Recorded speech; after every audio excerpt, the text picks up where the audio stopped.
In this video, I'm going to cover the creative brief project assignment.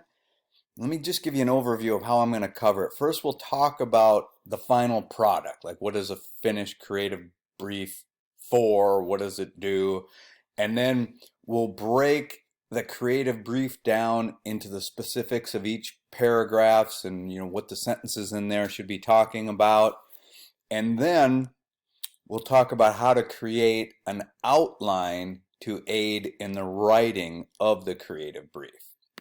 So first thing, a creative brief is a document that spells out what you will be doing for the client.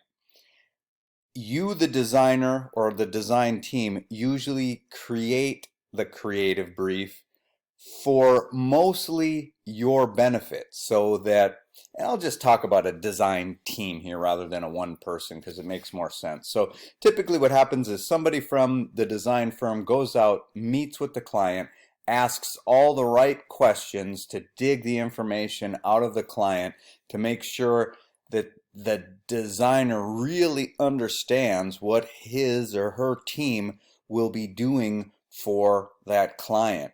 Then it gets put together in a document that guides the team through the rest of the project. So therefore, you should put anything and everything in that document that you see fit. It takes on a personality per designer, per design team. Now, another important aspect is beyond the use for the designers, it also reiterates to the client what you will be doing for them.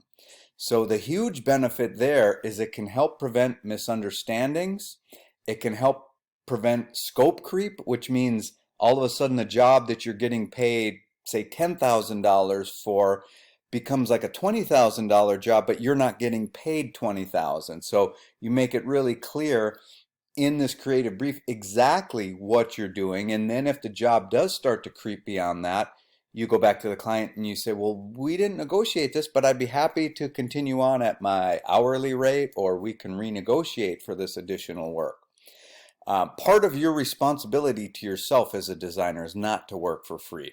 So once a client signs off on the creative brief and later changes their mind, you should not have a hard time asking for more money.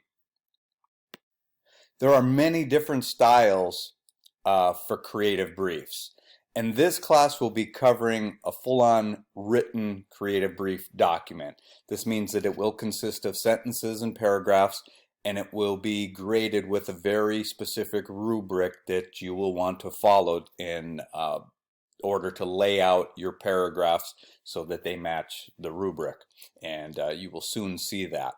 Now after, and I made that word bold because I'm just giving you a little shot of knowledge here for your benefit, after you complete the project, you may want to go online and look at all the different styles of creative briefs that are out there, because eventually you want to find one that fits your personality or your team's personality. And in the future, that creative brief should be designed in a way that matches the identity of your design firm, so that when you present the client with that document, it seems like, wow, these people are really professional. This doesn't look like, just some cheesy document. But for this class, that's too advanced of a topic. We haven't, created your brand yet. In fact, we're starting our first branding project, which is the restaurant. I felt it was best just to focus on the content of the brief. And that's not to say that some designers don't just do a brief that's in Word. I mean, it can save time as far as not having to worry about creating and making it look pretty. But eventually, once you get on a firm established team, you'll have some kind of a template that you'll use. All right, so moving on to writing the creative brief. Now keep in mind that you're doing this restaurant project, and initially you put yourself in the role of the entrepreneur of the restaurant. Now you're switching gears. You are the designer. You are asking the entrepreneurs questions. Luckily for you, that meeting will be easy to set up because you are both people. But you just have to pretend now that your real name. So for me, Steve Gonzalski. I am the designer now. I am the person meeting with the client.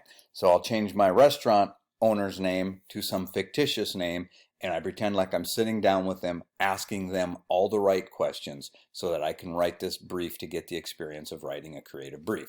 So you probably learned in your writing classes that it is very difficult to write a paper without a lot of research.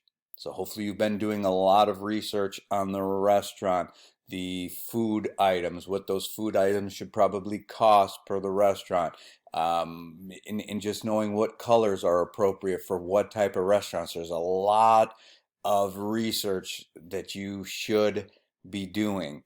Once that phase is over, then you move on to, well, you would first meet with the client, ask all the questions, and then make an outline for the creative brief.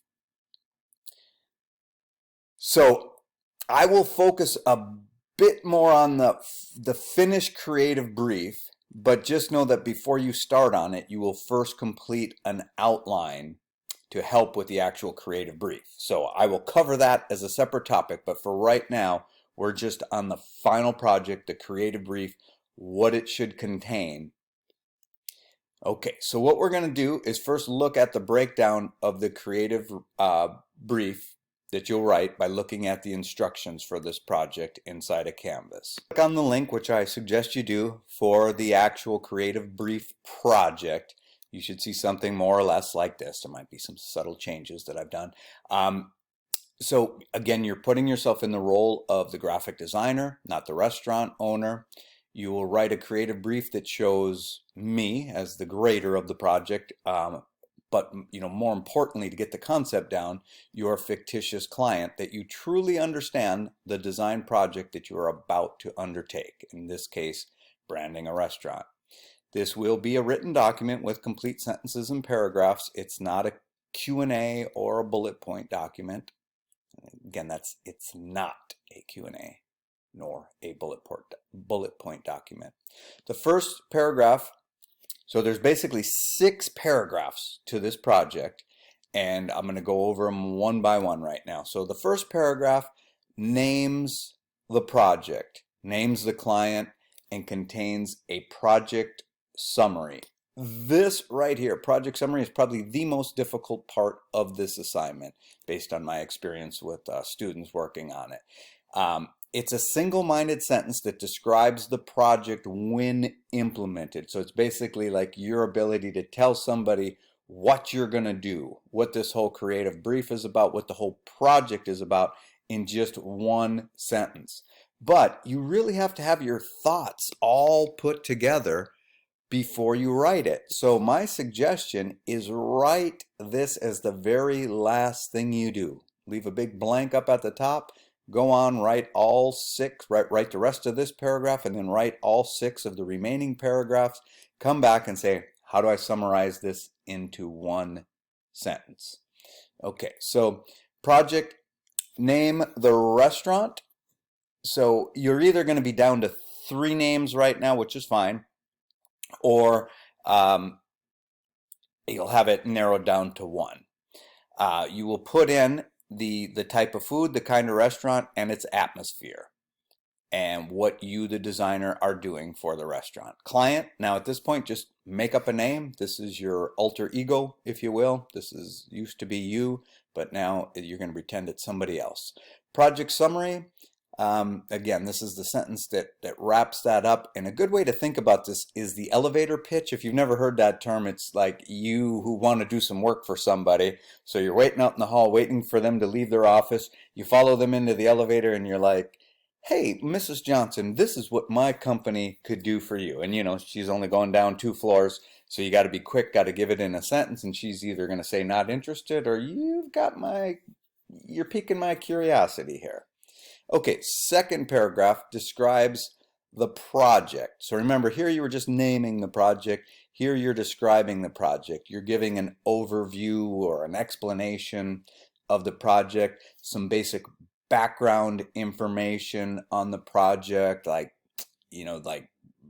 what caused this, and again, it's not always for a restaurant. So usually we just refer to it as the product. What caused this product to be?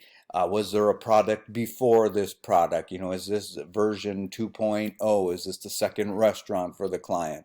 The problem and the strategy. So a lot of people like to think of graphic design as problem solving. So you can say, even though there might not be like a problem, if you think about it in the right way, there is. Like, why are they hiring you? What are you trying to solve? You could also replace this word with what is the challenge? And then what is your strategy to overcome that challenge? Now, you're not giving away the whole thing here, because typically you haven't received all your money by the time you write the creative brief, but you're just saying what your strategy will be to come up with the solutions. And then the purpose, goal, objective. So what will this strategy lead to that will benefit, in this case, the restaurant? So it's about showing the client that you really understand what you're up against and what your job will be. Typo there, that should be your. You are not coming up with solutions yet. You also use this brief to explain to your design team as they work on the project. So keep that in mind. This thing all along serves two purposes. One, to let the client know that you understand what you're up against, and two, to guide the rest of your team to a solution for, in this case, the brand identity for the restaurant, but it could be for any product, any service that you are designing for. The third paragraph describes the client, the history, strengths, character of the client. Also describes the product, in this case a restaurant, and the competition. Now remember, the client will read this document, so you wouldn't say, this person is weak, or, I don't think they should be opening a restaurant. You're going to focus more on their strengths, character, and that's just a little bit, right? The first three items should be covered, but the emphasis in this paragraph is the product, the restaurant, and the competition. So you want to research what is out there that does the same thing as them. So if you were hired by a company that makes phones, you'd have to look and see, who am I competing with? What are the leading phones out there? And how do I make sure that my brand doesn't end up accidentally looking like theirs and helping them out? How is my design going to set our phone apart from the company, or our restaurant apart from the company?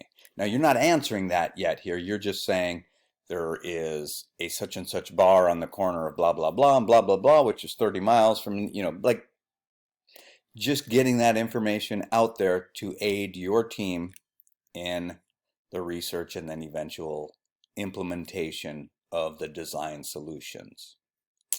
Okay, the fourth paragraph will describe the audience, the primary target audience, the secondary target audience. So whenever you design, and that's what sets us designers apart from artists, artists will make something, whoever likes it, that's great. It'll have some kind of special meaning to whoever relates to it.